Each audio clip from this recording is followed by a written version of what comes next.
India ने अपना पांचवा मेडल जीत लिया है। नीरज चोपड़ा एज एक्सपेक्टेड, उनसे बहुत ज्यादा एक्सपेक्टेशंस थी और इतने एक्सपेक्टेशंस के बाद एक्चुअली में उसको करके दिखाना is a big deal. Salute to Neeraj Chopra. Back to back individual medals. पिछली बार उन्होंने गोल्ड मेडल जीता था लेकिन इस बार वो सिल्वर लेके आए हैं, which is a still a huge deal. आप इमेजिन कर सकते हो, back to back individual medals. Independence के बाद पहले एवर इंडियन है उन्होंने जो back to back individual medals जीते हैं, गोल्ड एंड सिल्वर। और इस ओलंपिक में भारत का पहला सिल्वर मेडल भी आ गया। इसके पहले चारों ब्रॉन्ज थे। तो इंडिया ने टोटल 5 मेडल जीत लिए हैं। लेकिन यहाँ पे अरशद नदीम के बारे में भी बात करनी जरूरी है क्योंकि उन्होंने ओलंपिक का रिकॉर्ड तोड़ दिया है। उन्होंने एक बहुत ही बड़ा थ्रो फेंक दिया, 92.97 मीटर, जो कि एक ओलंपिक रिकॉर्ड था।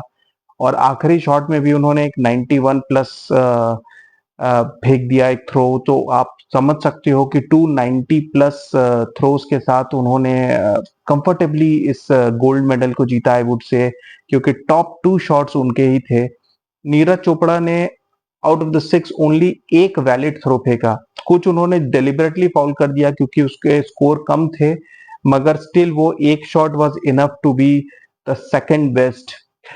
ग्रेनाडा ने थर्ड प्राइज जीता, लेकिन ये बहुत ज्यादा हाई स्कोरिंग कॉन्टेस्ट था। जैसा कि लास्ट ओलंपिक में 87 was good enough for gold medal और इस बार 87 में ब्रॉन्ज तक नहीं मिला। इस बार ब्रॉन्ज के लिए भी 88.54 को मिला है, जबकि 88.5 पर भी एक कैंडिडेट था। तो आप समझ सकते हो कि जेवलिन का लेवल कितना ऊपर गया है। मगर एनीवेज, अगर हम बात करें तो किसी ने भी नहीं सोचा था कि इंडिया और पाकिस्तान ओलंपिक के गोल्ड और सिल्वर मेडलिस्ट होंगे। अगर किसी ने सोचा भी होगा तो हॉकी या आप कह सकते हो कुश्ती, किसी ऐसे खेल में सोचा होगा, लेकिन जेवलिन थ्रो में टॉप 2 आना इज अ बिग डील। तो I would say great. Pakistan के लिए भी बता दूं कि 92 के बाद पाकिस्तान ने पहली बार ओलंपिक मेडल जीता है। मतलब इस बीच 32 इयर्स, 8 ओलंपिक से पाकिस्तान ने एक भी मेडल नहीं जीता था और ये पहला मेडल है और वो भी सीधा गोल्ड मेडल मिला है पाकिस्तान को। इंडिविजुअल गेम्स में पाकिस्तान 88 के बाद पहली बार कोई इंडिविजुअल मेडल जीता है।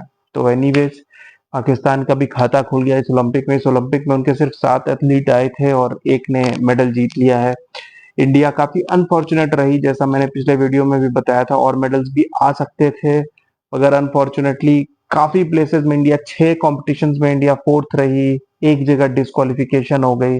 मगर स्टिल 5 मेडल आए हैं, एक सिल्वर, 4 ब्रॉन्ज, जो कि one of the best performances है इंडिया के ओलंपिक्स में। और आई वुड से कि still there are some expectations, maybe शायद एक आधा मेडल और मिल जाए। कल इंडिया का एक ब्रॉन्ज मेडल गेम है, हो सकता है कुछ वहां पर भी एक मेडल का चांस है।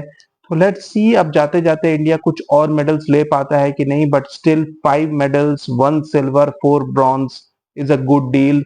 The happiest part I would से इज कि नीरज चोपड़ा, जिनसे शुरू से इतनी एक्सपेक्टेशंस थी, उसके बाद आकर एक्चुअली में जीतना is a big deal. Neeraj Chopra already एक बहुत बड़े स्टार हैं और आई एम श्योर कि गोइंग फॉरवर्ड आने वाले कॉम्पिटिशन में वो दोबारा गोल्ड मेडल जरूर जीतेंगे फिर से। एंड हॉकी टीम ने भी आज जीता है, तो फाइनली काफी दिन के बाद आज इंडियंस काफी रिलैक्स फील कर रहे होंगे, क्योंकि 3 मेडल पे हम काफी टाइम से अटके हुए थे, मगर आज एक दिन में ही 2 मेडल आ गए हैं। तो काफी खुशी की बात है। अब इंडिया की टोटल मेडल्स टैली 5 हो गई है और हम काफी कंट्रीज से ऊपर चले गए हैं in total number of medals.